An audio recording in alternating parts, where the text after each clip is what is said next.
So well students, this is the continuation of lecture number 13 and in the previous lecture we have calculated the centroid of a one dimensional body.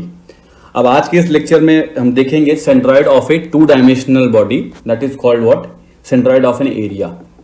तो आप figure को देखिए, यहाँ figure में जो मैंने दिखाया हुआ है, first thing what I am assuming here, the thickness of the given area is uniform. Thickness क्या है, बहुत निग्लिजिबल है compare to the other dimensions, और वो थिकनेस भी क्या है, एक बिल्कुल यूनिफॉर्म थिकनेस है, such that let me right such that here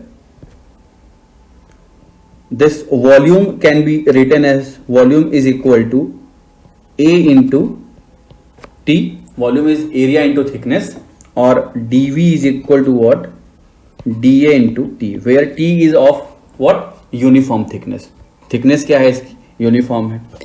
अब इस येलो कलर में जो आपको दिख रहा है, this is the area, consider two dimensional area in which x bar, y bar and z bar are the coordinates of the centroid of the area. Coordinates of centroid of area, word पे ध्यान दीजिएगा.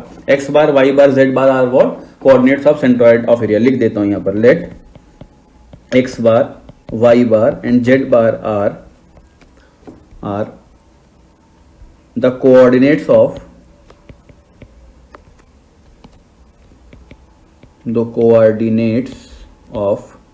centroid of area.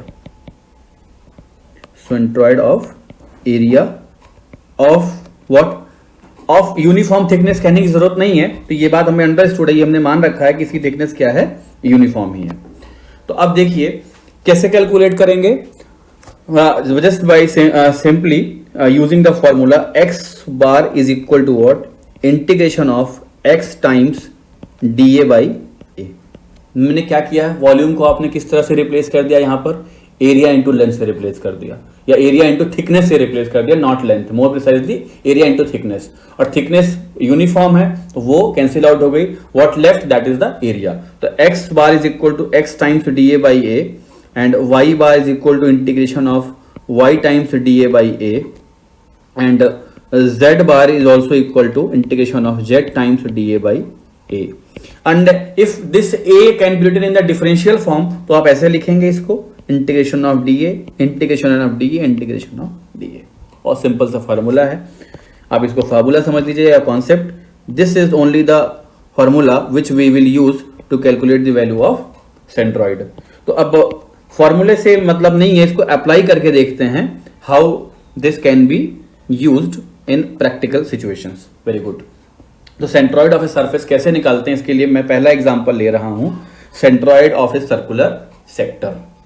पहले lecture में आपको दिखाया था centroid of a circular arc, वो एक वायर के फॉर्म में था. अब ये क्या है, ये एक सेक्टर का मतलब ये 2D है, फर्स्ट वन वाज 1D, और यहां देखिए अंडरलाइन किया है, इस बात को ध्यान दीजिएगा, centroid of A two dimensional body. अब हम सेंट्रॉइड किसका निकाल रहे हैं बच्चों, टू डायमेंशनल बॉडी का निकाल रहे हैं. तो two dimensional area is a two dimensional body, ये आपको अच्छे से पता होगा. तो यहां मैंने क्या किया, again same X Y axis पर एक येलो कलर का प्लेन एरिया, सर्कुलर सेक्टर जिसे आप बोल सकते हैं, सेंट्रॉइड ऑफ सर्कुलर सेक्टर, मैंने यहां लिखा भी है, सर्कुलर सेक्टर कंसीडर किया है. गुड. अब इस सर्कुलर सेक्टर का सेंट्रॉइड निकालने के लिए what technique I am going to use, इसको आप ध्यान करिएगा. मैंने क्या किया है कि इस सर्कुलर सेक्टर में आर नॉट रेडियस पर एक बहुत पतली सी स्ट्रिप एज्यूम की है. स्ट्रिप का मतलब एक ऐसी पतली स्ट्रिप जिसमें सिर्फ क्या है, लाइन है. That strip is what, a linear segment. आप ऐसा समझ सकते हैं, that strip is a kind of what, linear segment. और लीनियर सेगमेंट का सेंट्रॉइड तो हम पहले निकाल चुके हैं. That means to find out the centroid of circular sector I am going to use the concept of what, one dimensional centroid calculation method. जो मैंने 1D में अभी लीनियर सेगमेंट का निकाला था सेंट्रॉइड सर्कुलर आर्क का, वही मैं यहां यूज कर लूंगा सर्कुलर सेक्टर में. कैसे यूज करूंगा, लेट्स सी, इसकी तरफ हम आगे बढ़ते हैं. तो मतलब सिमिलरली सेम जैसे अभी पहले बताया था, X bar, Y bar and Z bar are the centroid. तो मैं बार बार उन बातों को लिख नहीं रहा हूं, लेकिन जो इंपॉर्टेंट है वो मुझे यहां पर मार्क करना है. What is the area of sector, area of sector. Yes, तो आपने बहुत अच्छे से पढ़ा है, इस फॉर्मूले को आप सभी जानते हैं, pi R square theta by 360 degree. या इसको और अच्छे से लिखा जाए तो ये होता कहां से है, what is theta? Theta is the angle of what? Angle subtended by between the sectors. तो वो एंगल यहां कितना है बच्चों? थीटा की वैल्यू यहां कितनी है? Theta is here 2 alpha. ठीक है, 360 का मतलब पूरे सर्कल पर। तो मुझे क्या देखना होता है? Angle of sector with respect to the angle, total angle of a circle. तो अगर मैं इसको ऐसे लिखूं, area A is equal to angle of a sector, that is how much? 2 alpha with respect to the total angle 2 pi, 2 alpha divide by 2 pi multiplied by area. What is the area? Pi R square. यही तो लिखा गया है, pi R square theta by 360 का मतलब समझते हैं ना? मतलब तो यही हुआ ना, area of sector divide by total area of the circle multiplied by area of the circle. तो यहां से मुझे ए की वैल्यू क्या मिल गई बच्चों? ए की वैल्यू आई एम गेटिंग 2 से 2 कैंसिल, पाई से pi cancel, alpha times R square. Good, area मिल गया अल्फा टाइम आर स्क्वायर। तो what will be the area of D A? अगर टोटल एरिया ए मिल गया तो what will be the segmental area? Segmental area will be equal to बच्चों 2 alpha R D R. Very good, 2 alpha R D R. अब यहां गौर कीजिएगा कि जो मैंने फिगर में आर लिखा हुआ है वो आर नहीं, वो आर नॉट है, क्योंकि जो मेरा सेगमेंट है that segment lies at a distance of what? ध्यान करो, ये देखो, segment lies at a distance of R not. तो मुझे क्या करना है? इस फॉर्मूले को आर नॉट के टर्म में लिखना है। तो what should I write here? Actually here radius of elemental length और elemental arc is R nought. Therefore area is equal to alpha times R nought square. किसके लिए होगा ये एरिया? Alpha times R nought square. अगर मैं element की बात करूंगा, एलिमेंट के लिए कहूंगा तो alpha times R square, total की बात करूंगा तो alpha times R square. That can be written as what? D A is equal to 2 alpha R not D R not. I hope समझ आ रहा है आपको, आई होप क्लियर हो रहा है चीजें। ठीक है, तो अब मैं क्या करता हूं? इस इक्वेशन को यूज करता हूं जो अभी मैंने यहां लिखी थी। तो I am going to use this equation. Here I need to clear what is the value of X C. X C क्या है यहां देखिए, what is X C? What is this X C? Highlight करते हैं X C. X C is the centroid of the arc, centroid of the linear segment. X C is the centroid of the linear segment, जिसको हम derive कर चुके हैं R sine alpha by alpha. तो मैं क्या करता हूं? यूजिंग इक्वेशन कौन सी? X bar is equal to yes integration of X D A divide by A. Integration of X D A divide by ए। तो यहां लिखते हैं, let me write here, figure को ध्यान में रखते हुए, what is the value of X bar? Yes, integration of X, X का मतलब क्या है यहां exactly? What is this X? This X is X C, this X is X C. X C mean centroid of the linear segment, जो हमने strip assume की है। तो एक्स सी की वैल्यू हो गई कितनी? R sine alpha by alpha, but in terms of R not. तो मुझे लिखने दीजिए यहां पर R not sine alpha by alpha. Very good, multiplied by D A. D A की जगह क्या लिख देता हूं बच्चों? 2 alpha R not D R not. And what is the value of A? A is equal to alpha times R square. तो ये हो गया मेरा ए की वैल्यू, यस, ए की value alpha times R square. ठीक है, इसे सिंप्लीफाई कर लेते हैं। This is in terms of integration. और ये इंटीग्रेशन करने से पहले जो कांस्टेंट्स हैं इनको हम बाहर निकाल लेते हैं। तो मैं यही लिखता हूं आगे, what is the constant value here? देखिए इंटीग्रेशन आर नॉट के रिस्पेक्ट में हो रहा है, तो मतलब sign alpha into 2 into alpha. Alpha alpha will be cancel out, see here, this alpha will be cancelled out from this one. So 2 sin alpha and let me write this became what? R naught square into dr divide by alpha times r square. Very good, ठीक है। तो r naught square का हो जाएगा r cube by 3। और limit कहां से कहां लगेगी बच्चों? ये r naught कहां से कहां वेरी कर रहा है? देखो यहां 0 है और टोटल कहां तक जा रहा है? इस r तक। r not is varying from 0 to r। तो लिमिट हो गई इसकी 0 टू r। तो मैं लिखता हूं x bar is equal to, yes this will be 2 sine alpha into R not cube by 3 into 0 to r divide by alpha times r square is equal to 2/3, इसकी limit लगा देंगे, we will get r sine alpha by alpha. तो बच्चों finally result मिल गया, x bar is equal to 2/3 r sine alpha by alpha. आप देखिए ये रिजल्ट क्या है, जो लीनियर सेगमेंट में हमने निकाला था, that centroid is only multiplied by 2/3। By putting the value of alpha you can get the centroid of various sector. तो सपोज कीजिए अल्फा की वैल्यू में π/2 लिख लेता हूं, alpha is equal to π/2 that is what 90 degree. π/2 को क्या बोलते हैं आप, सेमी सर्कुलर एरिया। मैं यहां लिख देता हूं सेमी सर्कुलर एरिया, बहुत इंपॉर्टेंट है सेमी सर्कुलर एरिया, हर बार लगभग पेपर में पूछा जाता है। तो x bar is equal to 2/3 r sine π/2 divide by π/2। तो by solving you will get what, sine π/2 is 1, this is 4r/3π। एक अच्छा रिजल्ट है, कई बार आपके पेपर में कई जगह यूज होगा, सेंट्रॉइड में भी, मोमेंट ऑफ इनर्शिया में भी। तो this what I talk about, ये मैंने किसके बारे में बात किया, ये फिगर अगर ध्यान से देखो, ये फिगर अगर आपका पूरा घूम के इस तरीके से हो जाए एंड ये इधर हो जाए, राइट, तो ये पूरा क्या बन जाएगा आपका, एक सेमी सर्कुलर आर्क बन जाएगा। तो let me show here the semi circular arc. अगर मैं सेमी सर्कुलर आर्क को शो करूं, मैं ऐसे शो कर रहा हूं, suppose this is let me draw again, this is what symmetrical about Y axis, मैंने y के अबाउट सिमेट्रिक दिखाया है। तो its centroid will lie here somewhere, this is the value 4r/3π। आप बिल्कुल कंफ्यूज नहीं होंगे, ये पिछला केस नहीं है, पिछले केस में हमने सिर्फ इस ब्लू कलर लाइन का निकाला था, लेकिन इस केस में ये क्या है, ये इस तरीके से पूरा एक 2D फिगर है। और इस 2D फिगर के लिए हमने कैलकुलेट किया कि 4r/3π इसका सेंट्रॉइड हो जाएगा, जो कि y एक्सिस पर कहीं लाई करेगा। Figure is symmetric about what, अगर आप इस फिगर को देखो तो ये सिमेट्रिक किसके है, this is symmetric about y axis, और y के अबाउट सिमेट्रिक, तो x बार क्या हो गया, 0 हो गया। x बार 0 होने का मतलब क्या हो गया, distance of centroid from y axis will be equal to 0। तो y एक्सिस से तो 0 है, ये y एक्सिस से 0 होने का मतलब y एक्सिस के ऊपर ही आ गया सेंट्रॉइड। और ये आप रेड कलर से इसको मैंने शो किया है, बहुत इजीली आप इस बात को समझ सकते हैं। क्लियर, आई होप ये सेंट्रॉइड आपको समझ में आया, 2D फिगर का हमने कैसे निकाला। Now I am going to discuss one more case of 2D, that is centroid of a triangle, but उसको मैं सॉल्व करके रखा हूं, just you make you understood कि कैसे किया गया है, ताकि थोड़ा टाइम सेव हो और आगे बढ़े प्रॉब्लम की तरफ।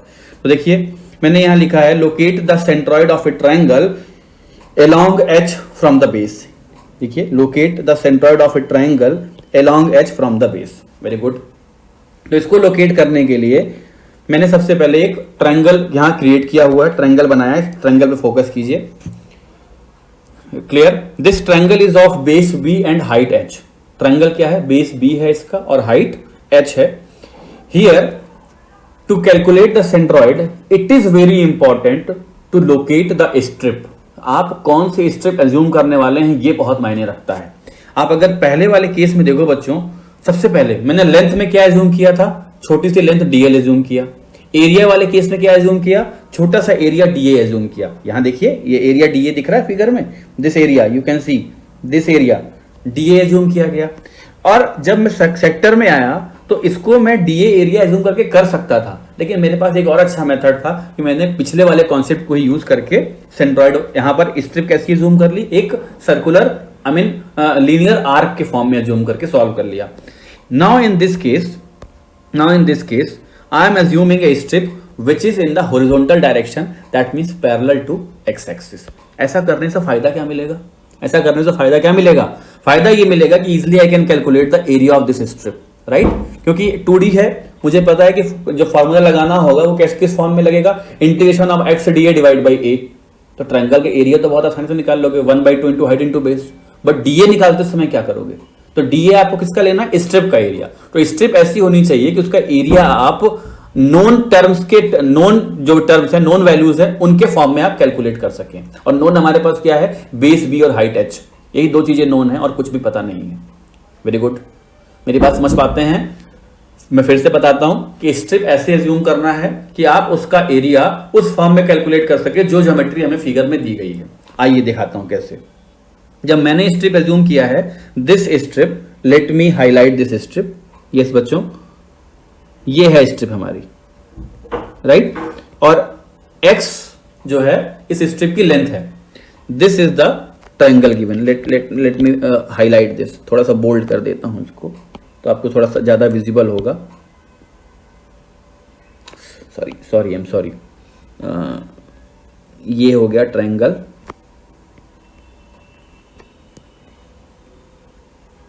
Right? And its base is given b, height is given h, ये टोटल हाइट है बच्चों इसकी h, वेरी गुड। और स्ट्रिप की location from x axis, that means perpendicular to x axis, ये वैल्यू एज्यूम की गई है। ये मैं यहां लिखता हूं, देखो, location of strip is assume to be y and thickness of the strip is here dy, thickness is dy। तो एरिया निकाल सकते हैं। Area will be equal to what? Length into width. Area मिल गया बच्चों x टाइम्स dy।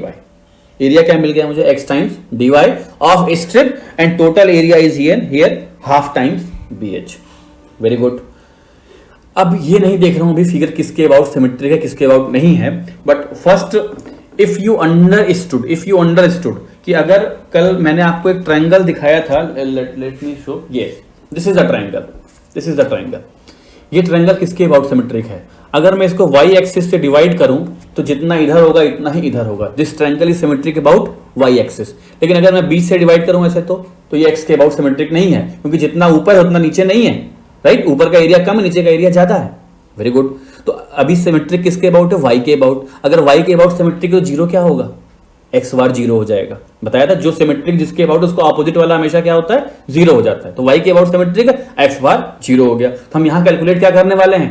y बार calculate करने वाले हैं, क्योंकि ट्रायंगल में क्या है? Vertical height y bar, location of centroid from either base और फ्रॉम टॉप। या तो मैं सेंट्रॉइड यहां से निकालूंगा बेस से, बेस वाली लाइन से, ध्यान से देखो, बेस से, या तो सेंट्रॉइड निकालूंगा यहां टॉप से। Very good, very good. तो अब देखो इस पूरे ट्रायंगल में मैंने सिमेट्रिक ट्रायंगल का कॉन्सेप्ट लगाया है। तो सिमेट्रिक ट्रायंगल के कॉन्सेप्ट से what will be here, just look at this equation. Oh sorry, let me show you the equation. ये देखिए, x upon h minus Y is equal to b by H. b by H का मतलब क्या हो गया? This is the base b, this is the base b and height h। तो b by H, base divide by height, is equal to what? x divide by h minus Y. x ये हो गया आपका base जो आपने strip का माना है, और h minus Y is the remaining height. ये लेट मी शो हियर बच्चों, this is what? h minus Y. Symmetric triangle class 9th 10th की चीजें हैं, इसको समझाने का टाइम नहीं होता यहां पर, आप समझिए इसको, राइट? तो अब मुझे क्या करना है? मैंने कॉन्सेप्ट अपने फॉर्मूले में यूज कर लिया। y bar is equal to integration of y dA divide by a। Very good, y dA divide by a। तो what I am getting here? Area is here bh by 2 और half bh। dA की वैल्यू मुझे पता थी, x times dy थी, और x को मैंने रिप्लेस कर दिया किससे? b by H times h minus Y.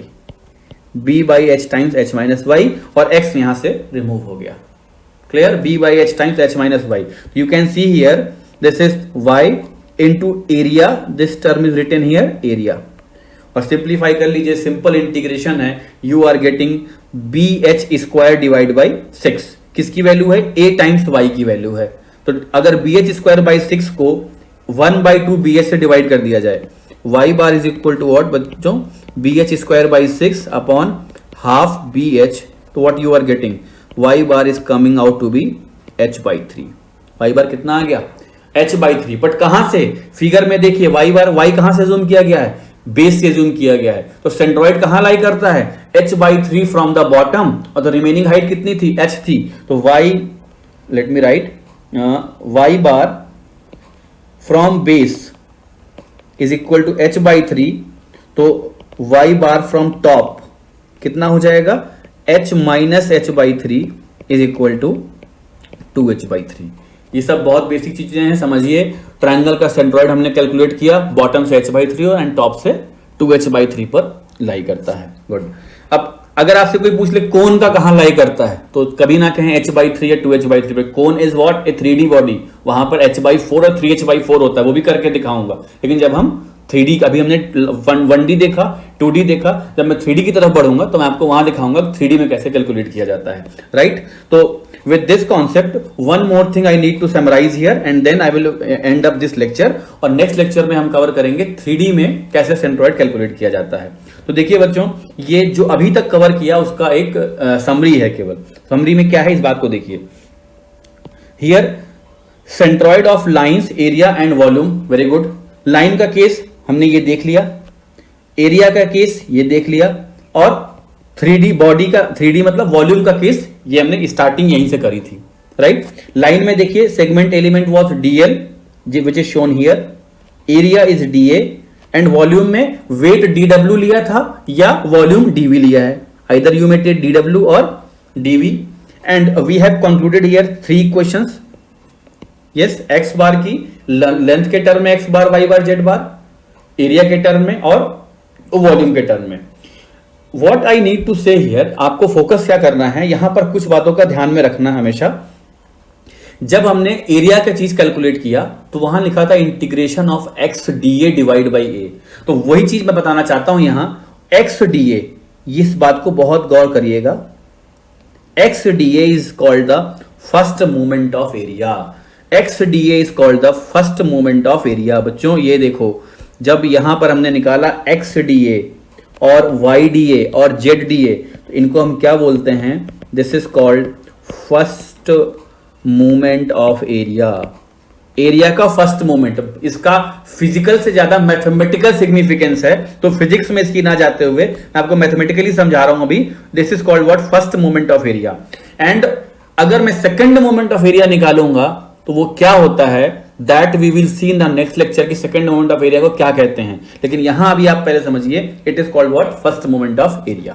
One another important thing is here, when density of a body is uniform through out, centroid and centre of mass coincides. ये आपको मैं कल एक एग्जांपल देके बताया था कि अगर इसका आधा पोर्शन स्टील से बना है, आधा एल्युमिनियम से बना है, तो ज्योमेट्रिक सेंटर, सेंट्रॉइड तो सेम हो जाएगा, बट सेंटर ऑफ ग्रेविटी का पॉइंट कभी सेम नहीं हो सकता।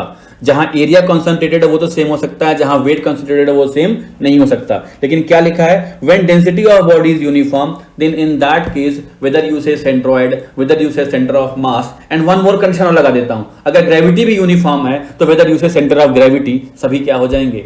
एक ही पॉइंट पर लाई करेंगे। तो दिस कंप्लीट स्लाइड इज, जो यहां पर आपको सामने स्क्रीन पे दिख रही है, ये एक अंडरस्टैंडिंग है कि कैसे हमने 1 डायमेंशनल, 2 डायमेंशनल और 3 डायमेंशनल के लिए इक्वेशन जनरेट की।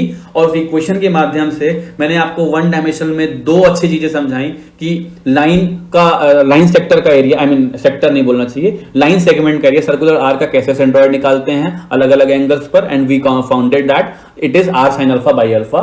फिर हम सेंट्रॉइड देखा हमने सेक्टर के लिए, जहां देखा 2/3 r sin alpha by alpha किस तरीके से करते हैं। And third we derive for the triangular plate also h/3 और 2h/3।